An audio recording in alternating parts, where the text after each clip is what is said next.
पाको साफ रहो। सबसे पहली बुनियादी चीज़ तो पाको साफ रहना। आज कोई के भट्ठा लग गया तो कहते यार फलानवा तो बहुत कामयाब है, कोई के कंपनी चले लग तो कहते फलानवा तो बहुत कामयाब है, कोई प्रधानी में जीत गया तो कहते अरे यार वो तो कामयाब होएगा। लेकिन ये कामयाब नहीं है। कामयाब तो वही है जिसे कुरान कामयाब कह दे, अल्लाह जिसे कामयाब कह दे। अल्लाह ने कामयाब किसको बताया? कुरान करीम में अल्लाह फरमाता है क़द अफ़लह मन तज़क्का, वो कामयाब हो गया जो पाक हो गया। जिसने पाकी हासिल की वो कामयाब है। तो कामयाब जब होगे जब आप पाको साफ रहोगे।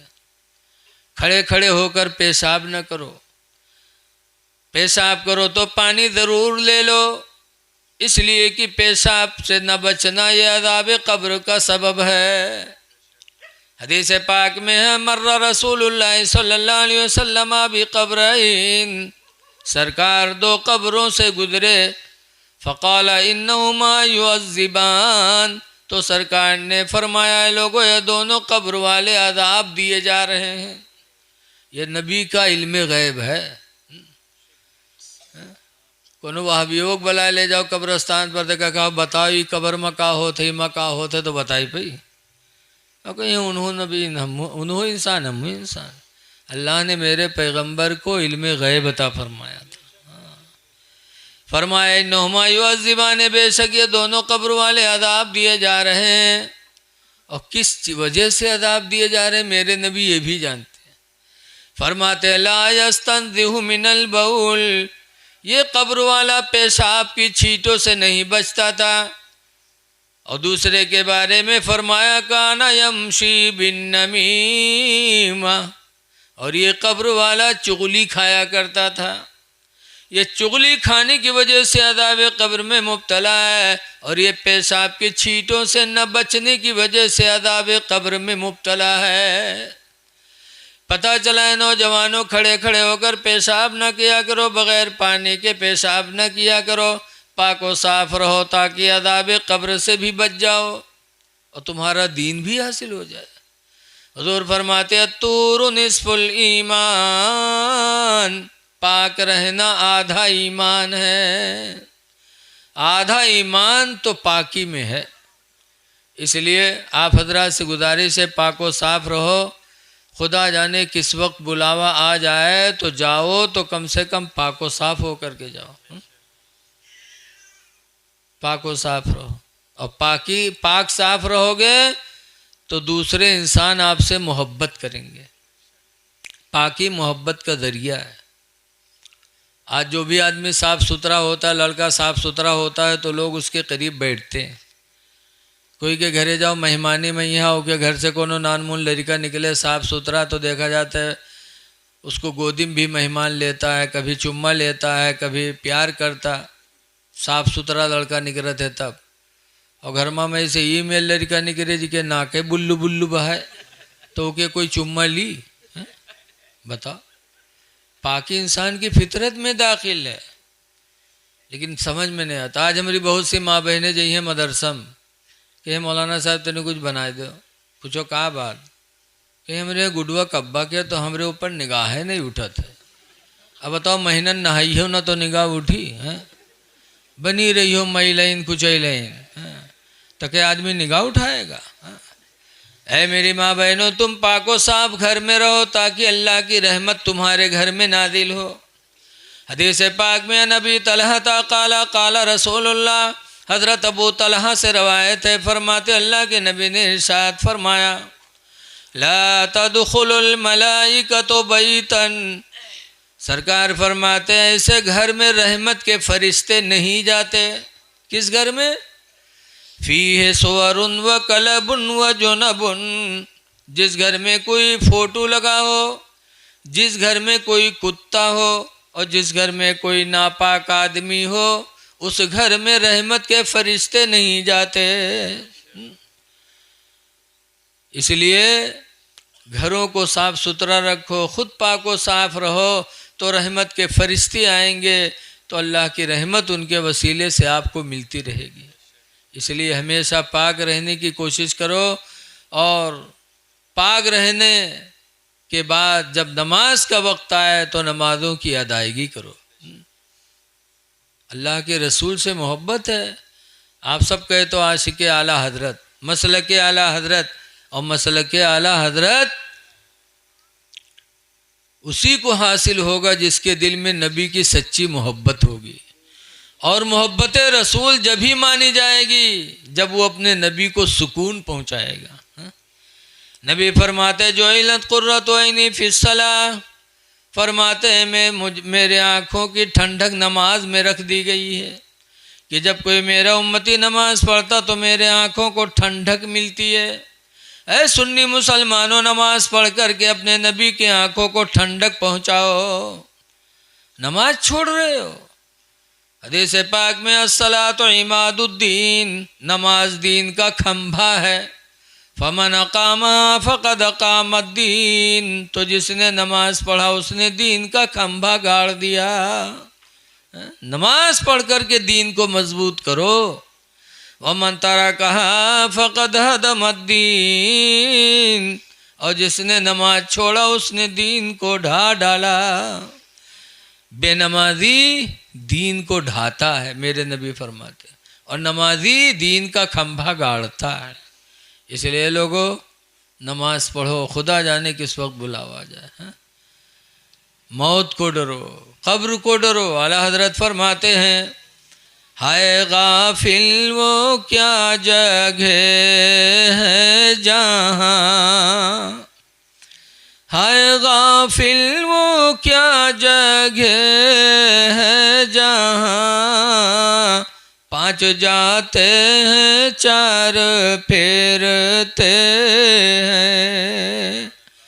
मरना है, इसलिए नमाजों की पाबंदी करो और पाक व साफ रहो, और माँ बाप जिंदा हो तो उनकी खिदमत करो। हदीस पाक में चार चीज़ें ऐसी जिनको देखना सवाब है। नंबर 1 पर हुज़ूर फरमाते हैं अन्नज़रतु इला वजहिल वालिदैन इबादा, माँ बाप के चेहरे को देखना इबादत है। वन्नज़रतु इला मुसहफ़ इबादा, कुरान हकीम को देखना इबादत है। माँ बाप का चेहरा देखो तो इबादत, और कुरान को देखो तो इबादत। तीसरे नंबर पर फरमाते वन्नज़रतु इला वजहिल आलिम इबादा, किसी आलिम दीन के चेहरे को देखना भी इबादत है। चौथे नंबर पर फरमाते वन्नज़रतु इला बैतिल्लाहि इबादा, माँ बाप खाने काबा को देखना इबादत। इसलिए ये नेकियां कर लो और एक दूसरे के हुकूक का ख्याल रखो। देखो शादी हो गई हो तो अपनी बीवी के हुकूक का ख्याल रखो। कुरान की में अल्लाह फरमाता है हुन्ना लिबासुल लकुम, तुम्हारी बीवियाँ तुम्हारी लिबास हैं, वअंतुम लिबासुल लहुन्ना, और मर्दो तुम अपनी औरतों के लिबास हो। और लिबास का काम है इज्जत का छुपाना, लिहाजा बीवी का फ़र्ज़ बनता है कि शौहर की इज्जत को छुपाए, और शौहर का फ़र्ज़ बनता है कि बीवी की इज्जत को छुपाए। इसलिए एक दूसरे के साथ रहम दिली करो, अल्लाह ताला आप पर रहम फरमाएगा। ये मीलाद एक सदका है, और आप अल्लाह के नाम पर अल्लाह दौलत दे तो खर्च करते रहो। लिखा है 1 दोगे तो 10 पाओगे, 1 दोगे तो 10 पाओगे। किसी गरीब मिस्कीन को खाना खिला दो। 30वें पारे में है कि जहन्नमी चिल्लाएंगे तो जन्नत वाले पूछेंगे कि तुम किस वजह से जहन्नम में आए, तो जहन्नमी बोलेंगे लम नको मिनल मुसल्लीन, हम नमाज न पढ़ा करते थे, वलम नको नुतिमुल मिस्कीन, और हम गरीबों को खाना नहीं खिलाते थे। गरीबों को खाना न खिलाना और नमाज न पढ़ना ये जहन्नम में जाने की दलील है। इसलिए नमाजें भी पढ़ो, और अल्लाह दे तो अल्लाह के गरीब बंदों की खिदमत करो। और गरीब कोई भी हो, चाहे हिंदू हो चाहे मुसलमान हो, अगर गरीब है, भूखा है और सामने आ जाए तो इंसान समझकर उसकी मदद करो, अल्लाह ताला आपसे राज़ी हो जाएगा। हमारे नबी ने भी सब पर रहम किया है, हमारे बुजुर्गों ने भी सब पर रहम किया, लिहाजा हमको भी सब पर रहम करना चाहिए, चाहे इंसान हो चाहे जानवर हो। सुबुक्तगीन एक शिकारी थे, जंगल में जाते थे, शिकार करके लाते थे, जिंदगी गुजरती थी। एक दिन शिकार करने गए तो देखा एक हिरनी दो बच्चों को बैठी दूध पिला रही है। सुबुक्तगीन ने तीर और कमान लेके उस पर वार किया तो हिरनी भागी बच्चों को लेकर के। ये पीछा किए, हिरनी का एक बच्चा छूट गया, एक ही को लेकर भाग गई। तो सुबुक्तगीन ने उस बच्चे को उठा लिया, कहा चलो एक बच्चा ही सही। बच्चे को पकड़कर अपने वतन आ रहे थे। फिर कुछ दूर जाने के बाद किसी वजह से पीछे सर घुमाया तो देखा कि वो हिरनी पीछे पीछे आ रही है। तब सुबुक्तगीन को सोच पैदा हुई कि अभी तो ये भगी थी और मेरे पीछे पीछे आ रही है। पहले अपने जान बचाने की फिक्र में भगी थी, लेकिन इसकी औलाद को मैंने पकड़ लिया तो अब हिरनी को अपनी जान की फिक्र नहीं है, अब अपनी औलाद की फिक्र में मेरे पीछे पीछे आ रही है। पहले जान बचाने के लिए भगी थी, अब औलाद की मोहब्बत में से अब जान की परवाह नहीं, अपनी औलाद की मोहब्बत है। तो सुबुक्तगीन को तरस आया कि आज शाम को हमारे बच्चे भूखे सो जाएं, ये तो मुझे गवारा है, लेकिन एक माँ के दिल को औलाद की जुदाई का गम देना ये गवारा नहीं। छोड़ दिया हिरनी का बच्चा, कहा जाओ। नहीं सोचा कि हिरनी अपनी औलाद की मोहब्बत में तड़पे। सुबुक्तगीन ने छोड़ दिया। हिरनी ने अपने बच्चे को गले से लगाया, जंगल चली गई। रात में जब सुबुक्तगीन सोए तो ख्वाब में अल्लाह के रसूल तशरीफ़ लाए। फरमाया सुबुक्तगीन तुमने एक जानवर पर रहम किया है, अल्लाह इसके बदौलत तुम्हें वक्त का सुल्तान बनाएगा। अल्लाह तुम्हें इसके रहम दिली से अल्लाह बादशाहत अता करेगा। ख्वाब में खुशखबरी सुनी, सुबह उठे पूरे बस्ती के लोग, ये आवाज़ हुई कि अब हमारा सुल्तान सुबुक्तगीन होगा। चंद ही दिनों में सुबुक्तगीन को अल्लाह ताला ने बादशाहत अता फरमा दी। तो ये लोगों बेरहम न बनो, रहम करो, और रहम सबसे ज़्यादा अपने माँ बाप पर करो, इसलिए कि उन्होंने तुम्हारे साथ बहुत रहम किया। सबसे ज़्यादा रहम दिल इंसान को माँ बाप के साथ होना चाहिए। सबके साथ रहम करो, लेकिन माँ बाप ने तुम्हारे लिए क्या किया है आप सब जानते हो। अगर आप माँ बाप की खिदमत करके और इनके मुंह से दुआ हासिल कर लोगे तो मुश्किल से मुश्किल चीज़ आपके लिए आसान हो जाएगी। तारीख़ें बहुत हैं। बम्बई मखदूम माहिम शरीफ में मखदूम की मज़ार है। ऐसे ज़माने में पैदा हुए जिस ज़माने में कोई वहाँ कुरान पढ़ाने वाला नहीं था। तो बाहर जाने के लिए अपनी माँ से कहा, अम्मा ने कहा बाहर नहीं जा सकते। तो माँ की खिदमत करके समंदर के किनारे जाते थे, दुआ करते थे अल्लाह कोई कुरान पढ़ाने वाला भेज दे, कुरान पढ़ाने वाला भेज दे। एक दिन हज़रत खिद्र आए। खिद्र अलैहिस्सलाम, देखो 4 नबी अब भी दुनिया में हैं, 4 नबियों को मौत नहीं आई, अब भी जिंदा है। वैसे ही हर नबी जिंदा, लेकिन 4 नबियों को मौत आई ही नहीं है अभी। एक तो हज़रत इदरीस अलैहिस्सलाम और दूसरे हज़रत ईसा अलैहिस्सलाम। ये ईसा अलैहिस्सलाम चौथे आसमान पे और इदरीस अलैहिस्सलाम जन्नत में। ये 2 नबियों को मौत अभी नहीं आई। और 2 नबी और हैं, हज़रत इलियास अलैहिस्सलाम और हज़रत खिद्र अलैहिस्सलाम। ये दोनों नबी अभी दुनिया में हैं, इनको मौत नहीं आई। हज़रत इलियास के हुकूमत में खुश्की दी गई है कि खुश्की की हुकूम वो देखभाल करते हैं। हज़रत खिद्र को तरी दरियाओं के लिए उनको सुपुर्द कर दिया गया। उन्हीं में से हज़रत खिद्र समंदर के किनारे पहुँचे। मखदूम से पूछा, बेटा रोज़ यहाँ आते हो? कहा आता हूँ, कोई कुरान पढ़ाने वाला नहीं, आता हूँ दुआ करता हूँ कि अल्लाह मुझे कोई कुरान पढ़ाने वाला दे दे। तो हज़रत खिद्र कहते हैं, सुनो, रोज़ाना तुम यहीं आना, हम तुमको कुरान पढ़ा दिया करेंगे, मेरा नाम खिज़र है, तुम्हारी दुआ की वजह से अल्लाह ने मुझे भेजा है, लेकिन ये राज की बात कहीं बताना नहीं।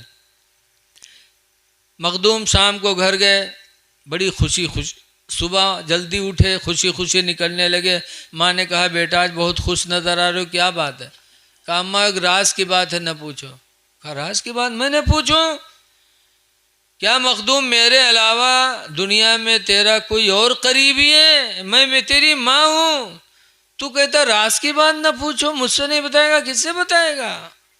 जब इस तरीके से माँ ने कहा तो मखदूम ने बता दिया कि अम्मा रोज़ाना समंदर के किनारे दुआ करता था, या अल्लाह कोई कुरान पढ़ाने वाला भेज दे, तो अल्लाह ने मेरी दुआ कबूल कर ली, हज़रत खिज़र को भेजा है, उन्होंने कहा रोज़ाना आना, हम तुमको कुरान पढ़ा दिया करेंगे।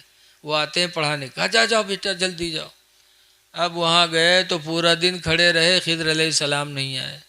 शाम को वापस आए, मखदूम रोने लगे। कहा अम्मा वो नाराज़ हो गए, तुमने राज की बात पूछ लिया, उन्होंने मना किया था, तुमने पूछ लिया, मैंने बता दिया, वो नाराज़ हो गए, नहीं आएंगे, अब कुरान कैसे पढ़ूंगा? तो उनकी माँ ने कहा बेटा कोई बात नहीं, पाबंदी शागिर्द के ज़िम्मे, शागिर्द के ज़िम्मे पाबंदी की, रोज़ाना दरसगाह में जाए, उस्ताद के ज़िम्मे पाबंदी नहीं, उस्ताद को इख्तियार है, जब चाहे दरसगाह में बैठे, जब चाहे न बैठे, तुम्हारी पाबंदी है बेटा, जाओ कल जाना। दूसरे दिन गए, पूरा दिन इंतज़ार किया, खिज़र नहीं आए, फिर आए, रोने लगे। कहा अम्मा अब नहीं आएंगे, वो कैसे पढ़ूंगा? मखदूम की माँ कहती बेटा कोई बात नहीं, परसों जाना, कल जाना। फिर तीसरे दिन फिर गए, फिर पूरा दिन इंतज़ार करते रहे, खिज़र अलैहिस्सलाम नहीं आए। तब आए, मखदूम बहुत रोए। कहा अम्मा आपने गज़ब कर दिया, अगर तुम न पूछी होती तो खुदा की कसम में राज की बात नहीं बताती, वो नहीं आएंगे क्या करूँगा? माँ ने कहा बेटा कल जाना। चौथे दिन भी भेजा, उधर खिज़र को, उधर मखदूम को समंदर के किनारे भेजा, और इधर उनकी माँ ने वज़ू बना के 2 रकात नमाज पढ़ के दुआ मांगी कि अल्लाह अगर मेरे बेटे मखदूम ने मेरी मोहब्बत में राज की बात बता दिया तो तूने खिज़र को क्यों रोक लिया? या अल्लाह खिज़र को भेज दे, वरना बेटा मेरा मखदूम मेरा नाफरमान हो जाएगा, फिर कभी मेरी बात नहीं मानेगा, इलाही भेज दे। उनकी माँ ने इधर दुआ मांगी, उधर जब मखदूम समंदर के किनारे पहुँचे तो देखा हज़रत खिज़र पहले ही से खड़े इंतज़ार कर रहे हैं। गए, हज़रत खिज़र से सलाम किया। खिज़र मुस्कुरा के कहते बेटा मैंने मना किया था राज की बात न बताना, बता दिया। कहा हुजूर अगर माँ न होती तो खुदा की कसम में न बताता, लेकिन माँ की मोहब्बत में मैं मजबूर हो गया। तो खिज़र ने कहा था बेटा अगर तूने माँ की मोहब्बत में बताया है तो ये भी सुन ले कि तेरी माँ की दुआ खुदा ने कबूल भी कर ली है। आज अल्लाह ने मुझे भेजा है कि जाओ खिज़र तुम्हें रोज़ाना नहीं जाना है, आज जा कर के मखदूम को अपने सीने से लगा के हाफिज़ कुरान बना दो। खिज़र ने मखदूम माहिम को सीने से लगाया और पूरा कुरान सीने में उड़ेल दिया। खुशी खुशी आए, माँ के कदमों को बोसा दिया। कहा माँ मुबारक हो तुम्हारी दुआओं के तुफ़ैल, आज खिज़र ने पूरा कुरान मेरे सीने में महफूज कर दिया। पता चला कि माँ बाप की दुआएं रंग लाती हैं, इसलिए लोगों माँ बाप को खुश रखो। इनके मुंह से कभी दुआ निकल गई तो दुनिया भी कामयाब, आखिरत भी कामयाब। दुआ है कि अल्लाह ताला इस अक़ीक़े की महफ़िल को कबूल फरमाए और हमारे जमालुद्दीन भाई और आप सब की रोज़ी में अल्लाह खूब बरकत अता फरमाए। में इस बागुल वज़ू अल मुकारिही, सख्त ठंडक में मुकम्मल वज़ू बनाना। ठंडक में यह लोग बनावत है, लेकिन बस ऐसे पानी ले तो ऐसे लगेंगे, मालूम होता तेल लगावत, वज़ू नहीं होता इससे। इस तरह चेहरा धुलोगे पानी यहाँ से बह जाए। हुजूर फरमाते इस बागुल वज़ू अल मुकारिही, सख्त ठंडक में मुकम्मल वज़ू बनाना। व कसरतुल खताई इलल मसाजिदी, और मस्जिदों की तरफ ज़्यादा कदमों से जाना। व इंतज़ारुस सलाति बाद सलाह, और एक नमाज के बाद दूसरी नमाज का इंतज़ार करना। फ़ज़ालिकुमुर रिबात, तो हुज़ूर फरमाते हैं लोगों ये तुम्हारा जिहाद है। अल्लाह तुम्हें जिहाद का सवाब अता फरमाएगा। तो कदम उठें तो मस्जिद की तरफ उठें, कदम उठें तो अल्लाह की राह में उठें। शराब पीने के लिए कदमों को न उठाओ, इसलिए कि शराब अल्लाह ताला ने हराम फरमाया, और ये शराब हर बुराइयों की जड़ है। हजरत मुआज़ इब्न जबल को हुज़ूर ने यमन का गवर्नर बनाया था, तो फरमाया था, ए यमन के गवर्नर मुआज़ सुन लो, ला तशरिबन्नल खमरा, गवर्नर बन गए हो लेकिन शराब हरगिज हरगिज न पीना, फ़इन्नहु रासु कुल्ली फ़ाहिशा, इसलिए कि शराब हर बुराई की जड़ है, हर बुराई की जड़ शराब है। देखा तो पी लेते थे, कहूँ नाली में परे रहा थे, कहूँ टराली नीचे मोड़ खोसे रहा था, कुछ पता ही नहीं हम कहाँ कहाँ नहीं है। इसलिए नौजवानों, शराब नजिस है, ये न सोचो कि इससे कभी सेहत मिलेगी, इससे सुकून मिलेगा। अल्लाह ताला ने नजिस चीज़ों से शिफा को उठा लिया। नजिस चीज़ से आदमी को न सेहत मिल सकती है, न बीमारियों से शिफा मिल सकती है। इसलिए ऐ नौजवान बच्चों, तुम इन बुरी बातों से अपने आप को बचाओ और वो काम करो जिससे अल्लाह राज़ी हो, अल्लाह के रसूल राज़ी हो।